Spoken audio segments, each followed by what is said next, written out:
I've been very blessed with a career in transportation. I often tell people I grew up as a young boy playing with trains and trucks, and I've made a living playing with trains and trucks my whole career. And so I started in the rail business, and I was in the railroad industry for about 7 years, and excuse me. So that's where I got the first diesel in my blood, and they were going through a lot of changes, mergers and acquisitions, and rather than going to Jacksonville, Florida, I decided to come over into the trucking business for a company at that time, Bowman, much smaller than we are today. Don, you know, we're a driver-driven organization. Our company started with one man, one truck, and a vision to grow and be a significant part of the supply chain. And so Don was an independent contractor and had a vision that he wanted to grow a fleet and get to 10 trucks one of these days. And the reason he wanted to get to 10 trucks is because it would produce $1 million in revenue. And you know, so that was quite an aspiration back in 1959. We're in our 62nd year and have gone through a lot of transitions over the years. And I would tell you, as we get into more conversation today, and I'll let Greg tell you about his company in a minute, but it's been more about market dynamics and market changes as to how we've moved the organization going forward than it has been, and a lot of luck, to be quite frank with you, than probably anything else. And you know, as we said here today, I'm here to tell you that, and most of you all are probably know better than I do, that the market is going to continue to change, and there's going to be significant inflection points. And you know, we just listened to Eric talk about the supply chain and talk about the last mile and talk about, you know, e-commerce and all of those things that are out there in front of us. So the market's changing all the time, and we just have to either be lucky enough or smart enough to try to stay out there and in front of it or ahead of it. Don started hauling coal. You want to know how much coal we haul today? None. We transitioned from coal to moving bricks. We bought flatbeds, or he bought flatbeds, and we had offloaders, mechanical offloaders of bricks going to job sites. You want to know how much coal we moved today? None. In the early 70s, we ended up buying some bulk tankers because that blended well with the bricks and moving fuel to businesses in the wintertime. So we had a little seasonal effect, and we tried to flatten that out. We move no fuel to any facilities today other than our own terminals for gas. So, you know, market conditions have created more change in our organization over the years than probably anything else. And with that, I'll yield to my good friend, Mr. Brown, here to my left. We started in 1958. We're celebrating our 63rd year. Mr. Williams had 2 trucks, signed them on with Georgia Highway Express, and he would continue to grow that business. Mrs. Williams was a school teacher. Mrs. Williams actually got out of the school teaching business and got into the trucking business in about 1963. In 1965, Mr. Williams was burned very badly in a shop fire, and he died 2 days later. And she had a 12-year-old and a 5-year-old. The 5-year-old was what my future wife would be. That actually had at the time. Her attorney and her CPA says a woman has no business being in the trucking business in the 1960s. You need to go back to teaching. And she looked at them and she said, well, you just watch me. And she got into the business. She had a lot of challenges. She threw herself totally into that, trying to raise 2 small children in the home, and had a lot of things to happen. She had a load of mercury stolen, a load of cigarettes with tax stamps on them stolen, several type things that were probably inside type things. But she got hooked up with a gentleman from the pipe shop, Mr. Bill Watson, and he was about as aggressive as he could possibly be. She was about as conservative as she could possibly be. And the 2 of them worked very well, and they grew the business up until the 1980s. I was on a vacation with the family, sitting over in the corner reading a book. I'm a CPA, I'm a geek before geeks was cool. And so they were sitting there, and she was telling the family she wanted to get out of the business. She was either gonna sell the business unless they could find someone to help her on the finance side. And everyone kind of looked over at me, and I didn't know what the conversation was. I said, I didn't say anything, I'm sorry. But I got out of the CPA business. My partner at the CPA firm was her CPA, and he said, you need to take this and help with that. I got into the business. There was a son-in-law already there on the operations side. He and I didn't see eye to eye very much at all. He was there first.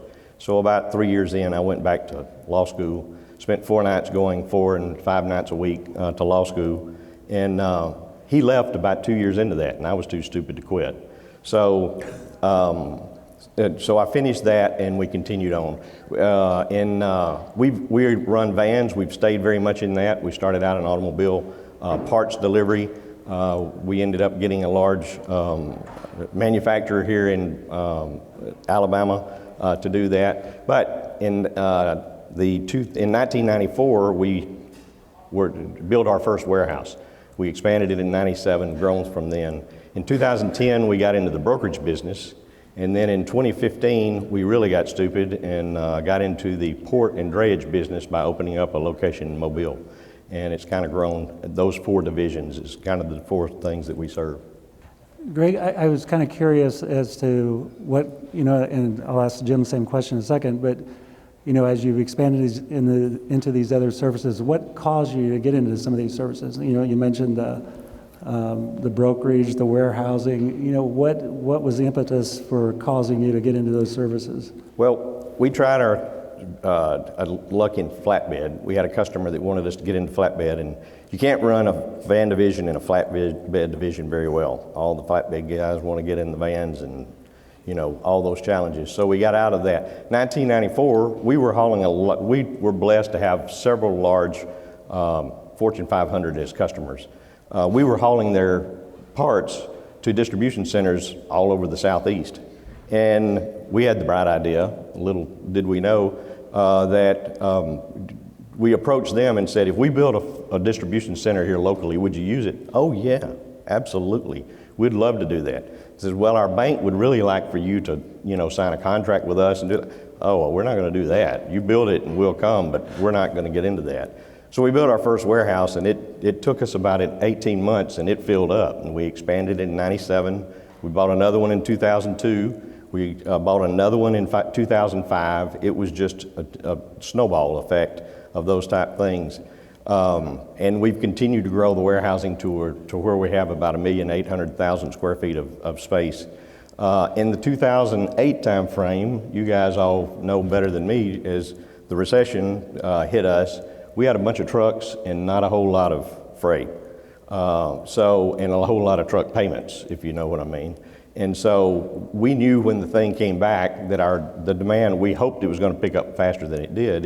It was miserably slow.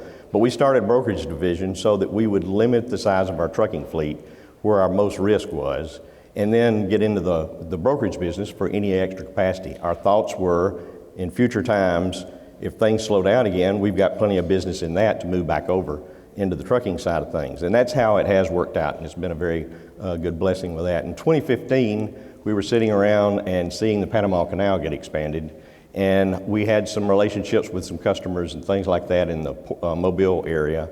And so we thought it would be a bright idea to take our warehousing expertise, get into the drayage, intermodal, imports, and move down to Mobile.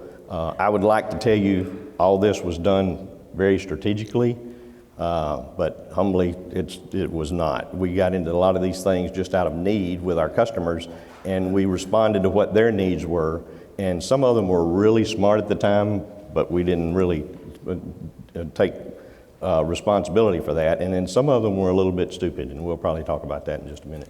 Hey Jim, how about you? Very, very similar to Greg. I mean, through conversations with customers, we've seen an opportunity to get a little deeper into the supply chain, and have stepped out of our comfort zone, and really over the years, as I mentioned, we're predominantly a van carrier. That's the largest portion of our equipment fleet, about a 4-to-1 ratio from a trailer perspective. We also have a flatbed business unit, as I mentioned, and we also have a dry bulk business unit. But again, several million square feet of warehouse. The company's really an interesting organization, and as I was mentioning to some folks yesterday, over the years we've often learned that the customer really don't know what they need.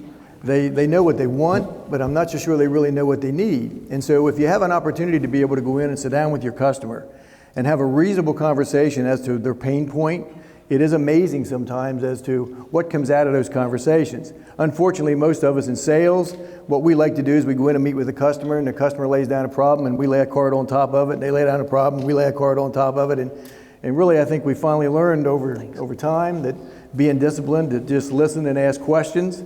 It's amazing sometimes what comes out of that conversation. And, been very blessed to work for a family that's been willing to invest in a lot of different things over the years. And it's pretty incredible what we have been able to do and over time. And I'll just tell you as an example, back in the early 80s, we were in a meeting in Fort Worth, Texas with Radio Shack, and who, as we all know, is really no longer around, but they were talking about a distribution center on the East Coast. And I'm here to tell you, we had no place for a distribution center on the East Coast for what Radio Shack wanted to do. However, we said, we think we can handle it. And they said, well, we think we'd like you to do it if you think you can handle it. And we did. And we literally became the largest provider of delivery services to Radio Shacks in the nation with 700 store deliveries on the East Coast. We'd never run any pups, so we had to go out. We purchased these pups. We would drop one. We ran doubles, drop one outside of the city of New York, take a load in, go to a couple stores, come back out, pick up the other one. Had no experience in doing it whatsoever. But, we learned pretty quick that we were pretty good at going into some of these quote-unquote special projects and did pretty well with them. Normally, most of the time, it doesn't happen all the time in transportation, and I realize this, but most of the time as we got deeper into supply chain, the margins were better than they were in the contract carriage business, and the relationship was much better. The negotiations, the conversation about the business, unlike what I think we all deal with today, this outdated bid process that we're all involved in, has very little focus on taking rework, complexity, or cost or out of the system. I mean, we're working on efficiencies. We're dealing with inefficient systems and trying to put a lower price on a piece of business, which is just crazy. So over time, we've learned that the deeper we can get in with the customer, the more services that we can offer and provide, the better we are as an organization and the better relationship we can build with them. We may have some customers in here. Back in 1972, wasn't a real good market for moving equipment. So Don had the foresight of saying, well, maybe I can do something with some of these tractors and maybe I can lease some of these trailers. And so we got in the trailer leasing business. Today, we're the second largest trailer leasing company in the United States. And the son runs that business unit for us as an organization. So again, just stepping out with a little bit of your entrepreneurship and knowledge and background and experience and making sure you price your business appropriately and pay close attention to the marketplace and watch where the market's going can be pretty incredible. And so we've been very blessed and very fortunate to be part of that. We was telling some folks last night, we was in at a customer, and a customer was having a problem with workers' compensation on their dock with unloading equipment. And they said, boy, if we just could develop some specialized equipment to make these moves, we could save a whole lot of money internally from a workers' compensation perspective. And I said, well, we'd be interested in having that conversation with you.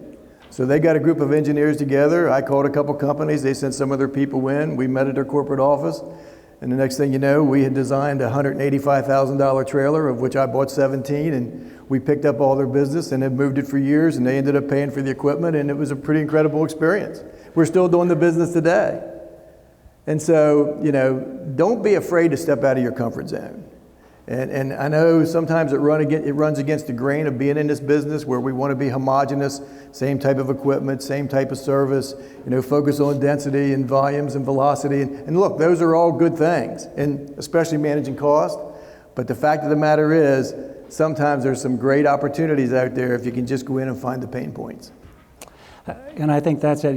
To me, what I'm hearing is it's about being problem solvers. It is. It's identifying, helping, and sometimes the customer doesn't realize they have a problem, and you help them identify it. And then if you can provide a solution, you're both going to benefit. Well, you're exactly right. At brokerage, the reason how we got into the logistics business from a brokerage perspective was really providing flex capacity. We could never take this spikes and the variability out of the systems of some of the customers that we were dealing with. And of course, they were always coming back, and we were into dedicated opportunities. And so there were always peaks and valleys in their business where they wanted more equipment or less equipment. And so that's how we really got into the logistics business and brokering business to try to overcome some of those peaks and valleys, which has worked out very well for us. I'll switch over to Greg, and I might be reversing how I put the order here. That's fine. But why is now a good time for trucking and logistics companies to explore other service areas?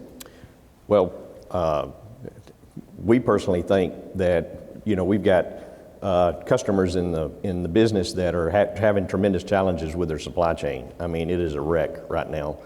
You look at the intermodal side of things, the prices that some of our customers are paying to get containers coming from the Far East and other areas is just crazy. But if you look back on our getting into different kinds of business, it was generally a need that needed to be scratched, an itch that needed to be scratched. And we looked for that opportunity in those type of things. And a lot of times it was a customer coming to us. We need some help. We can't do what we're doing, or we're running into a problem, or we need some counsel. Can you help us in this situation? And we would step into a lot of those opportunities. We've got reefers in our fleet. We'd never been a reefer, but we only run for humidity control, not zero freeze. We also have some high cube trailers with the airbags in the back that raise up to dock level and those type things. Those type of things, when you get into those dedicated and opportunity presents itself, it commits your customer to you a lot of times, and we've seized that opportunity. But right now, we think is a very unusual time. Everyone's sitting around scratching their heads. We're having fits and starts. Every time when we go to work, we are having to solve challenges every single day that we never thought we would have had to have figured out. Between COVID and suppliers having limited labor, other types of things that are going on, it is every single day a different deal. And our customers are facing the same thing. We think they need us right now. And I think you have customers that actually need you to solve some of their problems, to go in and look at some of their problems, and to actually listen. And but everyone's got labor shortages. There's strong demand. We continue to have fits and starts. Supply chain is just a wreck all the way across the board. They're needing solutions. What is your highest and best use? Think about what your customer base is, or an opportune customer. What is your highest and best use to them? How could you fix that? And we think you can expand in those areas. Freight is good right now. Rates are good right now. There's opportunities to expand. You might not have the labor, but think outside the box. It doesn't necessarily have to be another lane or another freight customer. It can be an opportunity to get into something else, like what we did as far as distribution, fulfillment, other types of things. Diversification of your customer base is a truly great thing. If you get into another area, you'll find out that you'll have customers that will bleed over into your trucking, and vice versa. What ends up happening is that diversification actually grows and builds a stronger unit within yourself by doing that. So look at for the customers that you can have a real good relationship. They trust you. Look at what you might could do for them, and move into those areas. Jim, do you have anything to add to that? Well, yeah, no, I think Greg has certainly touched on all the key points. And, in my 30 years of being in the business and kind of watching the business continue to grow and develop and transform, over time I've always said, are they looking for price, or are they looking for service? Are they looking for price, or are they looking for service? As a salesperson would come back to the table and be talking about a particular customer. And now, today, I think it's price, service, and technology. I think it's grown a third leg onto it. And what are they looking for? And so having those conversations and being able to identify those assumptions, you have the best opportunity today to have the best dialogue with your customers. This is my opinion, that you've ever had about the assumptions of their business. A lot of times you're dealing with and putting, my opinion, pricing business with limited assumptions, which makes for a terrible outcome sometimes. In today's environment, you have the best opportunity to get deeper into the organizations and have higher level conversations about the assumptions of their business and what they're looking for inside of their business, and how you can partner with them in helping them maintain that business and grow that business and manage those costs than I think ever before. And I've had a chance to speak to several VPs of global supply chains or lead traffic personnel at different times, and I've often made the comment, only a couple things will cause them to lose their job. One is cheating on their expense report, and second is not having a piece of equipment when they need it. And so the fact of the matter is, when they can't get the assets that they need, when the demand outstrips supply, they're really open for conversations and intelligent conversations as to what can we do differently, how can we remove some of this complexity in the system that builds better velocity. You know, most of you sitting around here today are probably not in the contract business. You know, optimizing the use of your hours on the driving associates and your assets that you have out there. You're not probably getting the appropriate turns on those assets on your trailing equipment that you'd like to see. So what better time to go back in and sit down with the shipping community and have conversations about those assets that you own and have, and how do we better optimize them? Whether it's your human resources or your trailers or your tractors or what have you, which will help them build out their systems better. I went in on a consulting opportunity one time, and it was a big deal. And it was in my previous life. I had a little sabbatical in trucking. I was in the financial services business, even though I'm not a financial person, for about 7 years, and ran a pretty significant practice in the United States. So we did a lot of consulting around the country for various transportation companies. And this particular carrier got us into this shipper. And this shipper wanted to optimize their deliveries to their customers. They were having a lot of problems with their customers. And it all boiled down to the simple fact that how they had continued to sell their business over the years, they grew their manufacturing business around how their salespeople sold to their customers. And they were not willing to go back inside and make tweaks to their delivery system, which would help them save significant dollars if they would have just tweaked, you know, and build out some of their lanes and put distribution centers in some different locations. The cost savings to them would have been incredible. However, they were stuck in the mindset of, well, this is what we've sold our customers, so this is how we have to service our business. And I'm here to tell you, with all that's going on today, shippers that are in that mindset are willing to change if you can go in and have reasonable conversations with them, and with data, actually show them where the opportunities lie to take cost out of their system and improve the service to their customers. So it's a great time to be in this business. It's extremely challenging. I like 2018 a whole lot better. You know, in 2018, we had labor, we had equipment, and we had customer demand. Today we have significant customer demand. If you have the equipment, you probably don't have the labor, and if you have the labor, you probably can't get the equipment. And so it's a different world, but a good time to be talking with customers. Yeah. Greg, before determining what services to add or develop within your companies, I think it's very important to have a process to define who your ideal customer is. And does B.R. Williams have a process you go through to identify good customers?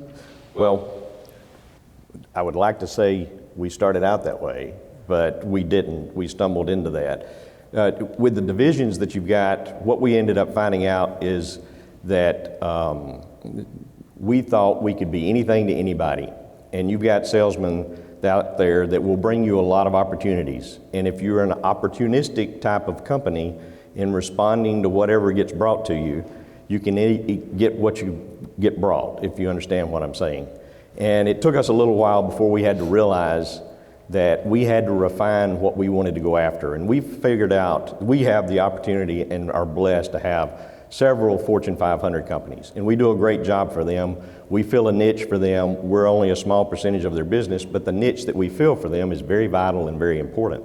But our niche is actually about $5 million to $250 million in revenue for a customer base. Those people are of the size that they need our services, they need our counsel. They got somebody on the inside that is pretty much it knows a good bit about the transportation, but they need some help. They need some counsel and they need some direction. Like Jim was saying, you know, if you end up having those customers that are price sensitive or service sensitive, we prefer to be service sensitive. And if our salesmen keep bringing these, well, we're not going to get it for that. We got to price it at this. That's generally not where we're going to end up being, and we're never going to have a good solution with that.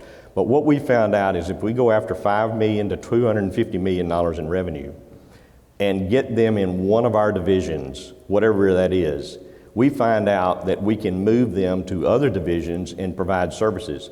Our best customers that we have do business with 4 different divisions.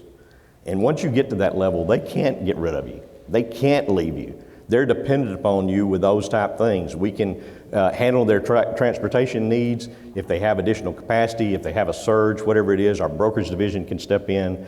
Distribution of some of their equipment, whether it be raw materials, whether it be distribution of finished goods to consumers, direct to consumers, or direct business to business, whatever those type needs. If we get those customers that work in those 4 divisions, those are our primo customers, and that's what we look for to do. Our salesmen are very trained to look and try to find individuals that have needs across the board, whatever those type things are. And we're moving in towards a more fulfillment type model to where we're doing a lot of direct to consumer type of business through our warehouse. We've gotten real refined. I would like to say that we would have done that throughout the 63 years, but we certainly didn't. We've tripped up on a lot of opportunities, but we're getting much better at identifying what those model customers are. Jim, how about? Ours is Bowman? pretty simple. One that provides an adequate return on invested capital. But no, that's a nice thing to say, but it's a little deeper. Do you have a process? That's But what we you do, look at? yeah, specifically? we do have a process, and that's why I said about the assumptions today. And we really know what we've been able to do and do really well. And so we look for those opportunities. We seek those opportunities, to be quite frank with you.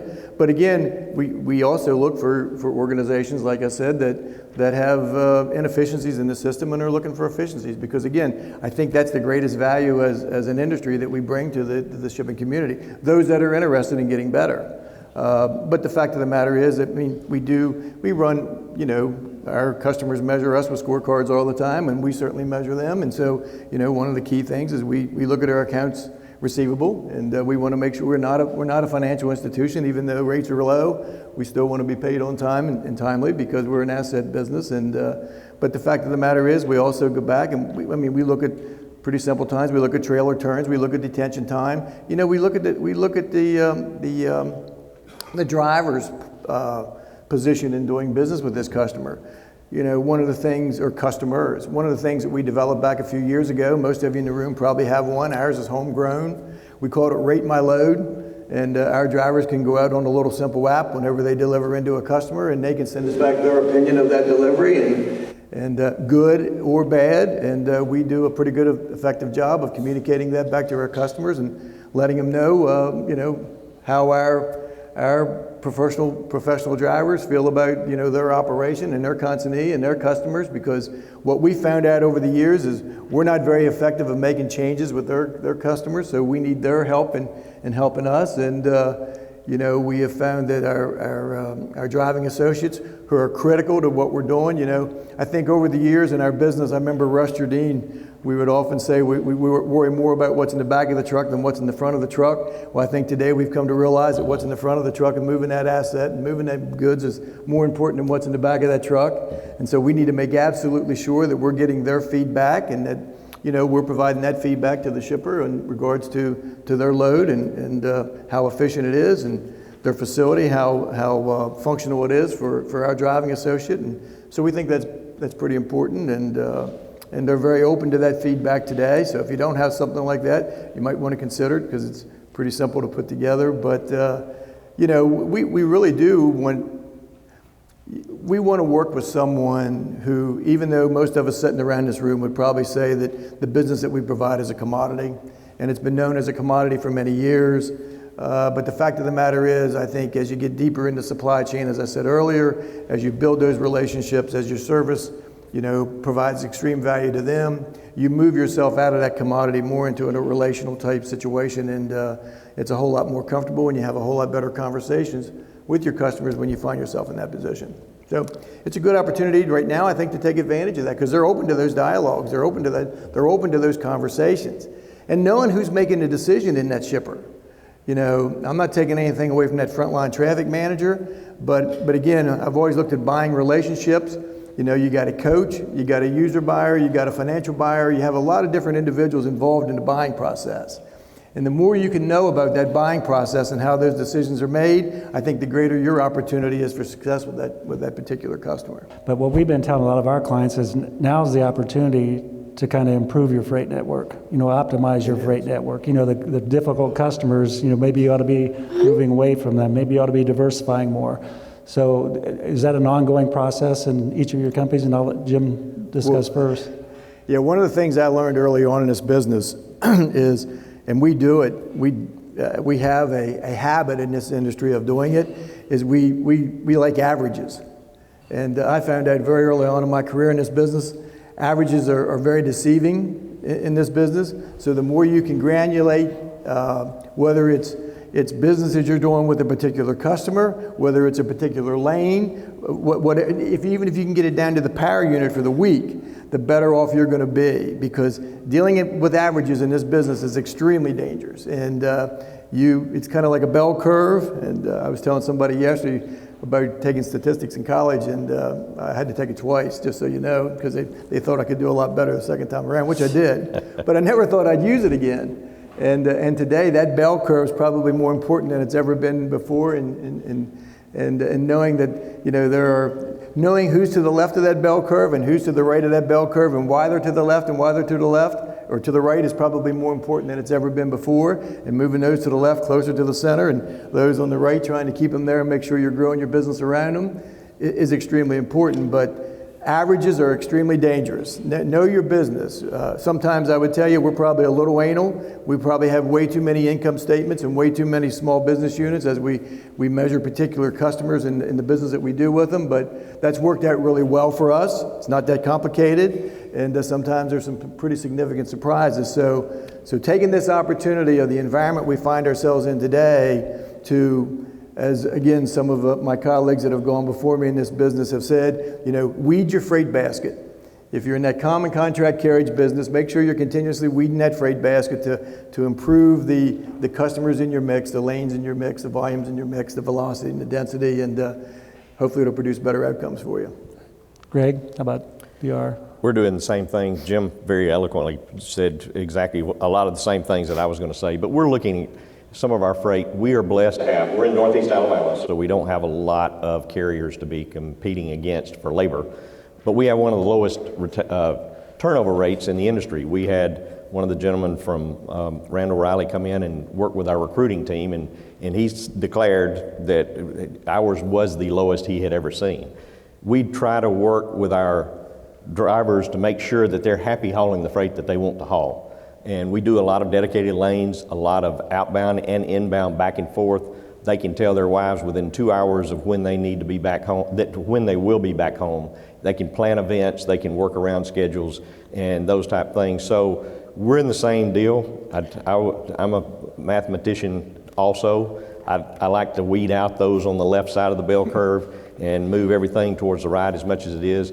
But a lot of it is a lot more dynamic than just profitability. It's got to be, are you going to be able to maintain the labor force? Are you going to be able to keep the driver-friendly freight moving forward and those type of things? So we're going through that churn right now, trying to make sure at this opportune time when we're outstripping our capacity, we're refining which ones need to go and which ones need to stay. And we're having to walk away from some long-term relationships in some of those circumstances. Greg, do you have a strategy or a system in place to continually track and update customer requirements and needs, or how do you measure whether they're happy with your services or not?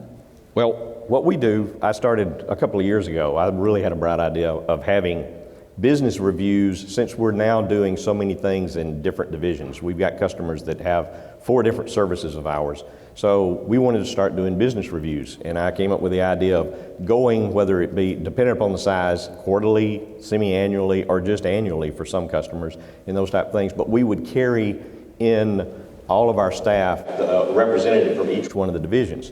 Inevitably, we've been in this business, we market, we use social media, we do everything we can possibly do, but we have a business review meeting and we walk into a customer and they sit there and say, I had no idea you did that.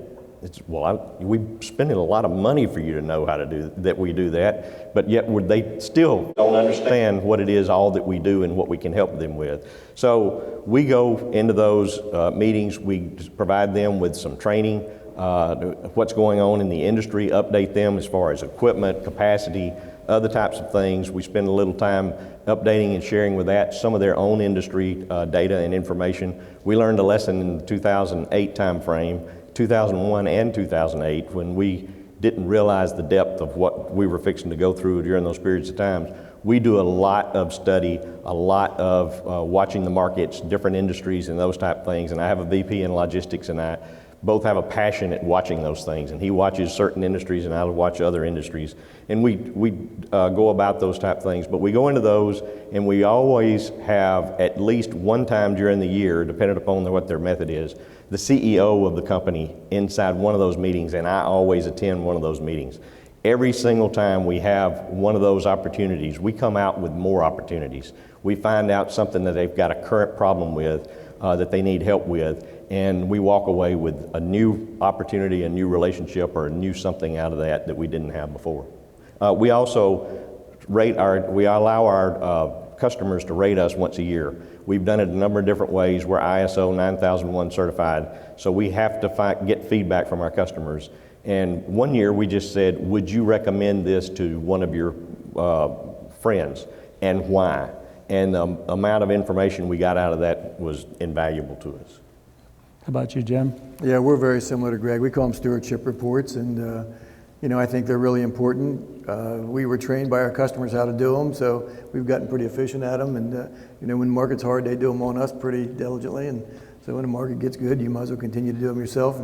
But the fact of the matter is, and even through COVID, they've been more accessible than they have been for a long time through Microsoft Teams or Zoom, and they're looking for somebody to talk to. So why not call and have a conversation with them about the business? And so we've taken advantage of that. And like Greg, you learn a lot through those conversations. And again, if you're a good listener, you'll probably pick up on opportunities that are some things that could be good for you and your organization, and doing business with them and try to help them maybe solve some problems and some issues. But I think that's really important to have that dialogue and and engage your people in that dialogue. I mean, our people, it's good for them to hear. And sometimes we think we're doing really pretty good in an area and find out we're not as good as we think we are. And sometimes we find out that there's an area where we think we may be a little bit challenged, but we're doing better than we anticipated. So I think those are important conversations to have.